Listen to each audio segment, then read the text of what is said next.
Hello అండి, welcome back to my channel. ఈరోజు మన ఛానల్లో గుడ్ల పులుసు అండి రెసిపీ చాలా బాగుంటుంది కదా. టేస్ట్ పుల్ల పుల్ల కారం కారము వేడి వేడి అన్నంలో ఈ గుడ్ల పులుసు కలిపి తింటే టేస్ట్ అయితే ఎంత బాగుందో, సూపర్ కదా. నేను ఎలా చేస్తాను అనేది సింపుల్గా చూపిస్తానండి. ఫస్ట్ అయితే గుడ్లను ఉడికించి పెట్టినాను. ఇంకా తర్వాత మళ్ళీ ప్యాన్ పెట్టి ఆయిల్ పోసి ఆయిల్ వేడి అయినాక కొంచెం పసుపు కొంచెం కారం పొడి వేసి ఉడికించిన గుడ్లను వేసి కలిపినానండి. అలా వేయించుకుంటే పైన క్రిస్పీగా అవుతుంది కదా, టేస్ట్ బాగుంటుందని చెప్పి నేను ఇలా సింపుల్గా ఎగ్స్ని ఫ్రై చేసి పెట్టినాను. ఇంకా తర్వాత మళ్ళీ వేరే ప్యాన్ పెట్టి అందులో ఆయిల్ పోసి ఆయిల్ వేడి అయినాక కొంచెం జీలకర్ర, ఒక బిర్యానీ ఆకు వేసాను. అవి కొంచెం చిటపట అన్నాక ఇంకా కట్ చేసిన ఆనియన్స్ వేసినానండి. ఆనియన్స్ని కొంచెం దోరగా వేయించుకోవాలి, ఎర్రగా చూడండి ఈ విధంగా వేయించుకోవాలి. ఆనియన్ కొంచెం వేగుతున్నప్పుడే ఒక టీ స్పూన్ అల్లం వెల్లుల్లి పేస్ట్, ఒక 4 పచ్చిమిరపకాయలు వేసానండి. అవి కొంచెం వేగినాక ఇంకా కట్ చేసిన టమాటాలు వేసాను. నేను ఒక 3 కట్ చేసి వేసినానండి, అంతే. నేను చేసే కర్రీ అయితే 4గురికి సరిపోతుందండి.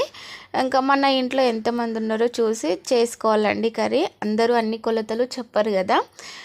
ఇంకా టమాటాలు ఆనియన్స్ కొంచెం వేగిన తర్వాత కరివేపాకు, 1/2 టీ స్పూన్ పసుపు, ఇంకా రుచికి సరిపడినంత సాల్ట్, ఇంకా మనం తినే దాన్ని బట్టి చూసి ఇంకా కారం పొడి 1 టీ స్పూను, ధనియాల పొడి 1 టీ స్పూను, జీలకర్ర పొడి వేసి మంచిగా అంతా కలిసేలాగా కలిపి ఇంకా మనం పులుపు ఎంత తింటామో చూసి ఇంకా చింతపండు రసం పోసి ఇంకా ఉడికించుకోవాలండి. అన్నీ మంచిగా మెత్తగా ఉడికేదాకా ఉడికించుకోవాలి.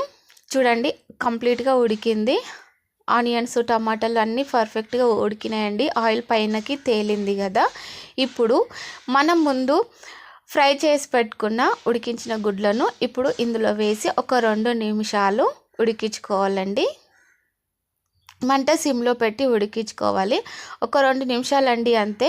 మనం వేసిన మసాలాలు గుడ్డుకి పట్టేదాకా ఉడికించుకోవాలి, అంతే.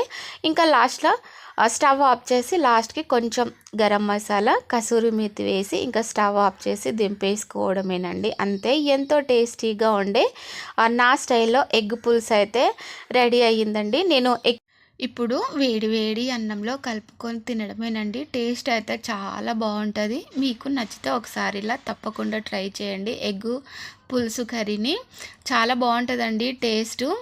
నేనైతే ఇలా సింపుల్గా చేశానండి. మీకు ఈ చిన్న వీడియో నచ్చితే లైక్ చేయండి, షేర్ చేయండి, కామెంట్ చేయండి. సుమలత వ్లాగ్స్ని సబ్స్క్రైబ్ చేసి సపోర్ట్ చేయండి. బాయ్ అండి. మరొక మంచి వీడియోతో మళ్ళీ కలుద్దామండి. బాయ్.